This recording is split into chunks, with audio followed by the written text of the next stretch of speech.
Vamos a hablar de un tema que a mí me parece fascinante, que es el tema de los conductores. Los materiales hay muchas maneras de clasificarlos en función de sus propiedades. En el mundo del electromagnetismo, la clasificación suele ser en aislantes. También se conocen con el nombre de dieléctricos. Di es el prefijo griego de transparente, ¿vale? Ya lo veremos con otras palabras similares. Y luego tenemos los conductores, ¿vale? Esto es la visión clásica, o lo que se conocía hasta, un cuarto del... Sí, casi mediados del siglo XX. Y la única diferencia es que cuando a uno le aplica una corriente, un voltaje, una diferencia potencial, como le queramos llamar, a un aislante, pues no produce electricidad, salvo que seamos muy brutos y entonces lo podamos hacer. Y eso es lo que pasa, de hecho, cuando salta una chispa en el aire, que lo que estamos haciendo es convertir un aislante en un conductor. Y luego tenemos los conductores, que cuando les aplicamos una diferencia potencial, pues le aparece una corriente en ellos, ¿vale? Todavía no hemos hablado de corriente, pero bueno, corriente es carga-movimiento. En realidad hay otros tipos. También tenemos los semiconductores, que son muy interesantes. De hecho, toda la electrónica moderna se basa en ellos.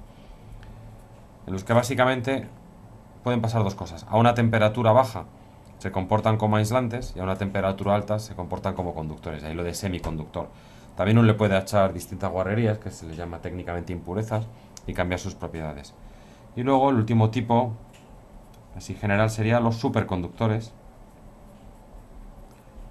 que son materiales que por debajo de una temperatura, que se llama temperatura crítica, no tienen resistencia eléctrica. O sea, la ley de Ohm, esa que habréis visto alguna vez, o si no vais a ver seguro en electrotecnia, la ley de Ohm no se cumple. No tienen resistencia, no tienen resistividad.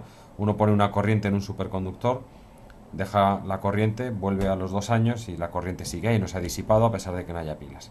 Bien, de esto se hablarán en otra vida. De este vamos a hacer poco énfasis, ¿vale? Simplemente cuando decimos tenemos un cascarón con una densidad uniforme y es un aislante. Bueno, lo que queremos decir es que las cargas en ese material van a ser siempre como las del inicio del problema. Y vamos a centrar nuestra atención en los conductores. Bien, los conductores son materiales. En realidad todo lo que vamos a deducir se puede deducir de una sola propiedad. Y es que las cargas, o tienen unas cuantas cargas, se llaman electrones de valencia, que son libres. Entonces, a partir de esta idea de que tiene cargas libres, vamos a deducir un montón de propiedades interesantes. La primera es la siguiente. Bueno, imaginaos que tuviésemos un conductor con una forma arbitraria que tuviese solo 3 cargas libres. Vamos a imaginarnos 3 electrones aquí dentro que se pueden mover libremente en cualquier lugar. Bien, si aplicamos el principio de superposición, queremos calcular, por ejemplo, la fuerza que hacen los dos de abajo sobre el de arriba.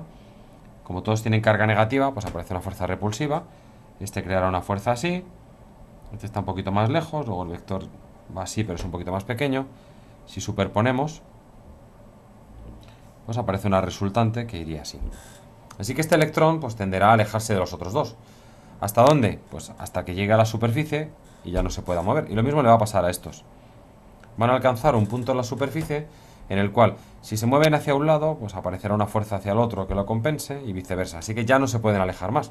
Para alejarlos tendríamos que crear una fuerza muy grande que permitiese que el electrón saltase del material.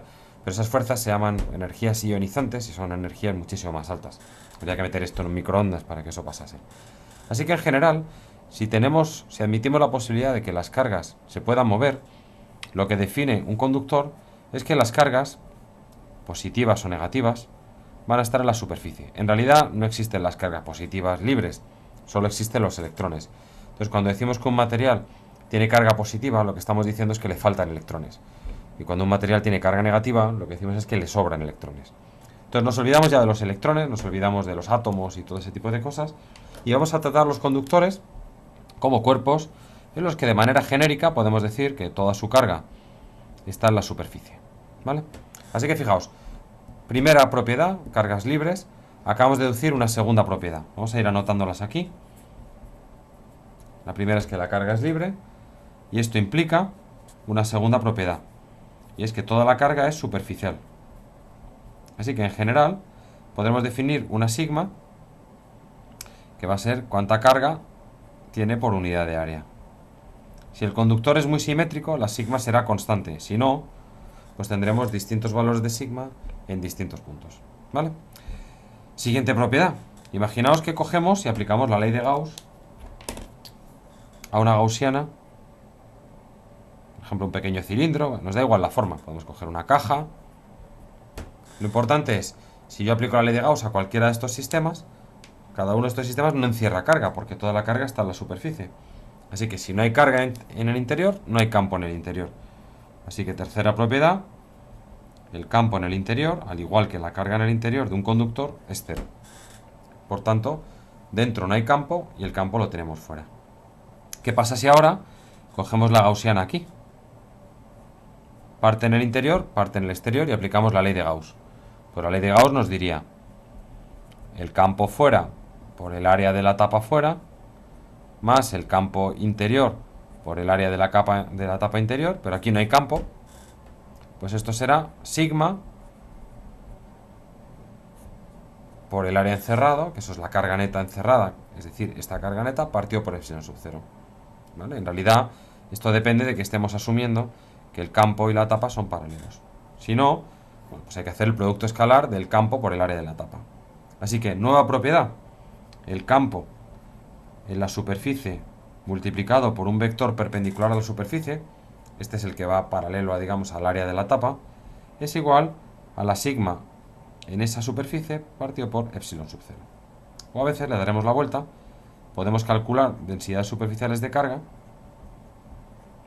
simplemente invirtiendo esta propiedad. Así que fijaos, hemos empezado porque la carga es libre, por tanto va todo a la superficie por la repulsión coulombiana, por tanto dentro no hay campo y por tanto el campo a la superficie solo se relaciona con su sigma, que ya digo, es una sigma que depende de R, pero podemos calcular la sigma en cada punto haciendo ese producto escalar.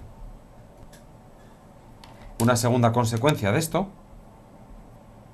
es que el campo siempre tiene que ser perpendicular a la superficie. Porque si fuese paralelo, este producto escalar sería cero, no habría campo. ¿Vale? Así que el único campo que sobrevive es el campo perpendicular a la superficie. Una nueva propiedad más. Y por último, si recordamos, del potencial decíamos que era menos la integral del campo por diferencial de L. Lo que llamamos circulación. Así que imaginaos que yo cojo, vamos a hacer otro conductor, yo cojo un conductor y me muevo por la superficie, cogiendo distintos caminitos por la superficie. Como hemos dicho que el campo es perpendicular, estos productos escalares siempre van a ser cero. Por tanto, esta integral va a ser cero para todos los caminos que vayan sobre la superficie. Así que quinta propiedad, el potencial en un conductor es constante, porque sus diferencias de potencial son cero. Bueno, esto en realidad es la diferencia de potencial. Así que decimos que un conductor es equipotencial. Así que resumimos. La carga es libre en un conductor, ¿vale? Pues eso es lo que define un conductor. Por la repulsión coulombiana todo se va a la superficie, por tanto no hay carga en el interior, por tanto no hay campo en el interior, por tanto solo hay campo en la superficie y depende de la densidad local y por tanto es perpendicular a ella. Y última propiedad, todo el conductor está al mismo potencial, ¿vale? El potencial se mide en voltios, así que tienen los mismos voltios cualquier punto de este conductor. Bien, fijaos cuántas cosas se pueden aprender simplemente de una sola propiedad. En los aislantes no pasa eso, en los aislantes las cargas están ligadas, no se pueden mover, así que nada de esto es cierto, ¿vale? La carga está distribuida como esté y las propiedades dependerán pues, de la superposición, de la ley de Gauss, etcétera, pero no tiene nada que ver, no se puede deducir nada como hemos hecho en este caso. Bien, ¿qué consecuencias tiene esto? Pues desde el punto de vista práctico tiene muchísimas consecuencias. Vamos a hacer un par de ejercicios para familiarizarnos un poco con estas propiedades. Imaginaos este sistema. Voy a coger un cascarón. Vamos a suponer que es conductor. Aquí en medio ponemos una cierta carga Q minúscula y decimos que este conductor tiene una carga Q mayúscula, ¿vale? Para que se vea bien, vamos a colorear este conductor. ¿Vale? Está claro aquí que toda esta parte sólida, la parte metálica, los conductores normalmente son metales, pues esta parte metálica es el conductor y aquí tenemos esta carga Q. Una de las cosas que he dicho es que toda la carga es superficial. Pero aquí tengo dos superficies, así que ¿qué superficie? ¿La de dentro o la de fuera? Pues vamos a ver que las dos. ¿Cómo podemos determinarlo? Pues podemos determinarlo, como siempre, entendiendo cómo es el campo eléctrico. Así que yo voy a crear 4 regiones. región 1 es lo que está en el mundo exterior, región 2 dentro del conductor y región 3 entre la carga puntual y el conductor. Bueno, como la región 2 está dentro del conductor, esto es cero, porque hemos dicho que aquí dentro no hay carga, solo hay cargas en la superficie. Así que a pesar de esta carga de aquí, aquí dentro no tenemos campo, el campo es cero. Luego veremos qué implicaciones tiene eso para un efecto que llamamos apantallamiento. Así que vamos a calcular el campo en la región 1 y en la región 3. En la región 1, pues cogeríamos una superficie gaussiana de radio R y aplicamos la ley de Gauss. Por la simetría esférica, pues el flujo del campo será la superficie de esa esfera de radio R multiplicada por el campo. Y ahora, ¿qué carga interior encierra esta superficie? Pues toda la carga de mi problema. Q mayúscula más Q minúscula, partido por epsilon sub 0. Despejo el campo y tendremos que el campo vale 1 partido por 4pi epsilon sub 0, Q mayúscula más Q minúscula partido por R cuadrado. Y esto es lo que llamamos la constante de Coulomb. Así que simplemente, por comodidad, vamos a escribir el campo en la región 1 como función de R, es K por Q más Q pequeña, partido por R cuadrado, ¿vale? Y la región 1, este subíndice 1, significa para todo R mayor que el radio exterior, ¿vale? Para no estar con tanto subíndice, vamos a llamar a esto A y a esto B. Bien, como he dicho, el campo en 2 es 0. Y para calcular el campo en 3, pues de nuevo, como tiene simetría esférica, cojo una superficie esférica de radio R arbitrario y aplico la ley de Gauss. Y me dice, el flujo a través de esa superficie esférica será esta parte, que ya digo, he dicho otras veces, esto es universal para la simetría esférica, no depende de mi problema. Y ahora, ¿qué carga encierro dentro de esta superficie verde? Pues solo esa carga puntual que hay en el centro. Así que, despejando, diré que el campo en la región 3, en función de R, será K por Q partido por R cuadrado. Bien. Aquí solo estoy dando el módulo. En realidad ya sabemos que el campo es un vector. ¿Qué pinta tiene el campo? Pues fijaos, las cargas normalmente cuando son positivas pongo Q, menos Q, o sea, Q', etcétera, y si son negativas le pongo el signo menos. Así que aquí asumo que esta Q es positiva. Así que aquí habrá un campo que va así, aquí el campo es 0, y aquí fuera el campo será de nuevo radial hacia afuera. Bien, pues vamos a calcular las cargas superficiales. Vamos a ver qué sigma tenemos en las dos superficies de nuestro cascarón de dos métodos, ¿vale? Es que a mí me gusta hacer las cosas de varias maneras. Método 1. Bueno, pues hemos dicho el campo en la superficie de un conductor multiplicado por un vector normal a la superficie dirigido hacia afuera de ese conductor es la sigma que tenga en esa superficie partido por epsilon sub 0. Si hago esto para R igual a B, es decir, en el cascarón de fuera, tendremos campo visto desde fuera, y eso es lo que he llamado campo 1, evaluado en R igual a B. Y además yo sé que esto es radial, porque las líneas de campo hemos dicho que son radiales hacia afuera, por un vector normal a esta superficie. Así que este vector normal hacia afuera va a ser otra vez R, que es la dirección radial. ¿Vale? Normal en este caso hacia afuera es R.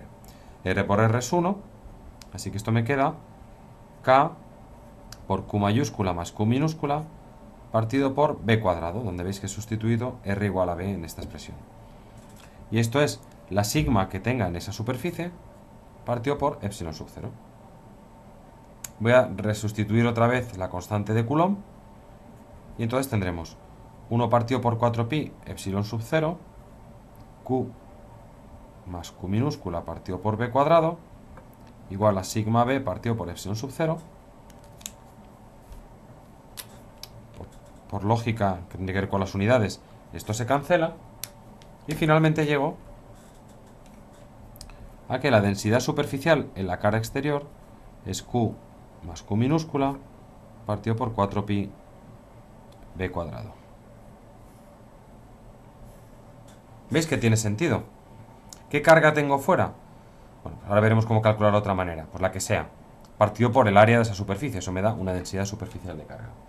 Vamos a calcular con este mismo método 1 qué densidad de carga tenemos en la cara interior. Así que de nuevo, ¿cómo lo vamos a hacer? Con este método 1, pues decimos el campo superficial por un vector normal hacia afuera de la superficie será la sigma que tenga ahí partido por epsilon sub 0. Si yo lo hago en la cara interna, en esta cara interna tenemos lo que hemos llamado campo 2. ¿Veis? Y el campo 2, perdón, la región 3. Y el campo 3, tenemos aquí la fórmula, es este de aquí, es igual a K por Q partido por R cuadrado, pero esto es un vector que va hacia afuera, es radial hacia afuera. Y ahora, ¿qué pinta tiene el vector normal aquí? Pues fijaos que es este de aquí, por tanto es menos la dirección radial, apunta hacia el centro de la circunferencia. Así que cuando hacemos el producto, E sub 3 por el vector normal, lo que estoy haciendo es K por Q evaluado en ese radio interior, que hemos llamado A, por R, esto simplemente es cambiar R por A, escalar el vector normal, que es hacia adentro de la circunferencia, así que me queda menos K por Q partido por A cuadrado. Y esto será sigma a la distancia A partido por epsilon sub 0. Al igual que antes, deshago la constante de Coulomb, 4pi epsilon sub 0, Q partido por A cuadrado, igual a sigma A partido por epsilon sub 0. El epsilon sub 0 se cancela, y por tanto sigma A será Q partido por 4pi A cuadrado, que tiene las unidades correctas. Es una carga partido por el área de una esfera, en este caso. ¿Vale? Este es el método 1. Y es conocido el campo, multiplico por el vector normal y ya está. Normalmente es una manera muy cómoda de hacerlo, porque seguramente nos han pedido cuánto vale el campo en algún apartado anterior. Pero vamos con el método 2.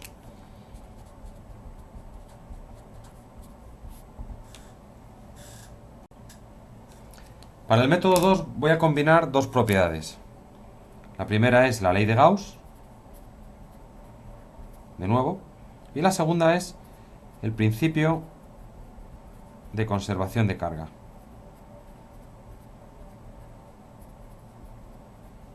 ¿Vale? Que significa que salvo que estemos en el origen del universo, o en un acelerador de partículas, o en un reactor nuclear, o cosas por el estilo, ¿vale? La carga se conserva. ¿Vale? Como no es el caso que estemos en esas situaciones, la carga se conserva. Es decir, toda la carga que tengamos antes será igual a toda la carga que tengamos después.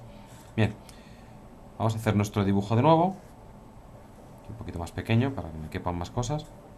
Recordemos que todo este cascarón tiene carga Q positiva, ¿vale? Bien, ¿dónde entra la ley de Gauss? Pues fijaos, si yo aplico la ley de Gauss en esa región 2 que antes he desdeñado porque he dicho, bueno, el campo es cero, pues no me preocupo por él. Pero, ¿qué pasa si yo hago el flujo del campo eléctrico en una gaussiana en esa región 2? ¿Vale? Esto significa para un radio dentro del cascarón. Pues tendremos universal, simetría esférica, E por 4pi r cuadrado, igual a la carga interior partido por epsilon sub 0. Esto es cero porque el campo es cero. Eso significa que en esta superficie gaussiana no estoy encerrando carga neta. Pero esto es un poco raro, porque fijaos, volvemos a nuestro dibujo de partida. Yo tenía una carga pequeñita y luego una carga aquí fuera. ¿Qué significa que no tenga carga neta en esa superficie? Pues que el cascarón este externo, que tenía una carga neta Q, está repartiendo parte en su superficie interior y parte en su superficie exterior. Así que, otro dibujo. Y ahora lo voy a hacer en grande porque merece la pena verlo bien. ¿Vale? Yo sé que todo esto tiene carga Q. Y habrá una parte aquí interna, vamos a llamar Q sub A, y otra en la superficie externa, que vamos a llamar Q sub B. Con esa gaussiana que he elegido antes, como esto siempre es cero, no depende de mi problema, sino de que esto es un conductor, me da igual lo que hay aquí dentro, en la zona sólida del conductor el campo es cero, hemos deducido que la carga interior a esta superficie gaussiana es cero. ¿Qué carga interior? Pues será Q más toda la carga que se está acumulando aquí dentro. Vamos a llamar Q sub A. Si esto es cero, significa que en esa cara interior tengo exactamente la misma carga que guardo en este agujero, pero cambiada de signo. ¿Vale? Esto es muy importante. Y esto se le llama inducción electrostática. Le pongo el apellido electrostática porque veremos luego inducción electromagnética. Electrostática, que es mucho más interesante, pero bueno, que no viene al caso ahora. ¿Y eso qué significa? Que por cada coulombio que yo tengo aquí, voy a traer uno negativo en este lado. Así que si aquí tengo, imaginaos, 3 electrones, pues aquí estaría, o sea, 3 cargas positivas, aquí tendría 3 negativas. Si tengo Q, pues aquí dentro tendré un montón de cargas negativas en esa superficie. ¿Vale? Así que fijaos, la ley de Gauss aplicada a esta zona, en la que el campo es cero, me dice que tengo tanta carga negativa aquí dentro como carga positiva encerrada en el agujero. Ahora bien, la carga se conserva. Por tanto, todo lo que tenga la superficie interior más todo lo que tenga la superficie exterior es toda la carga que venía de fábrica en ese cascarón. Acabamos de averiguar que esto vale menos Q. Por tanto, yo tengo menos Q más toda la carga exterior igual a toda la carga del cascarón. Despejando, tendremos Q mayúscula más Q minúscula. Entonces, ¿qué es lo que está pasando? Que yo empezaba con una carga neta Q mayúscula. Menos Q se ha venido hacia aquí dentro, ¿vale? Por inducción, porque al final cada línea de campo que yo tenga aquí tiene que acabar en esta superficie. ¿Por qué? ¿Por qué tiene que haber una por cada una? Pues porque aquí el campo es cero, entonces no puede haber líneas de campo que atraviesen. Y ya podemos calcular las densidades. Esto será QA partido por el área en el cual yo reparto esto, y sigma B será QB partido por el área en el que yo reparto esa carga. Así que esto nos va a quedar menos Q partido por 4pi al cuadrado, y aquí nos va a quedar Q más Q partido por 4pi b cuadrado. Bien, me he dado cuenta luego de que en esta parte me había dejado el signo. Veis que aquí hay un signo y aquí me lo he comido. Lo he añadido, bueno, no pasa nada, os he puesto, habréis visto un cartel de advertencia con el signo. Pero bueno, a lo que voy es que al final esta expresión es la misma que esta, ¿vale? Esto es calculado como el producto escalar del campo por el vector normal. Y de nuevo, esta expresión es igual que esta.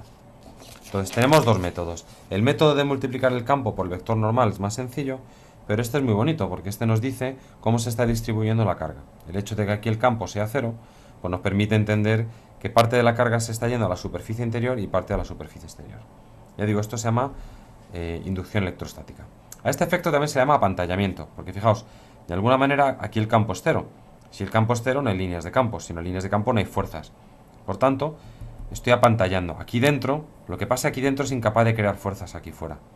Así que estamos quedando como un escudo protector, y eso tiene que ver con lo del cable coaxial que comentaba el otro día. No hay campo eléctrico, o no soy capaz, digamos, de compensar. Si yo aquí fuera pusiese menos Q, veis que aquí fuera nos quedaría menos Q más Q igual a 0. Ese sería el efecto del cable coaxial. Fuera no habría nada y toda la gracia estaría dentro del sistema.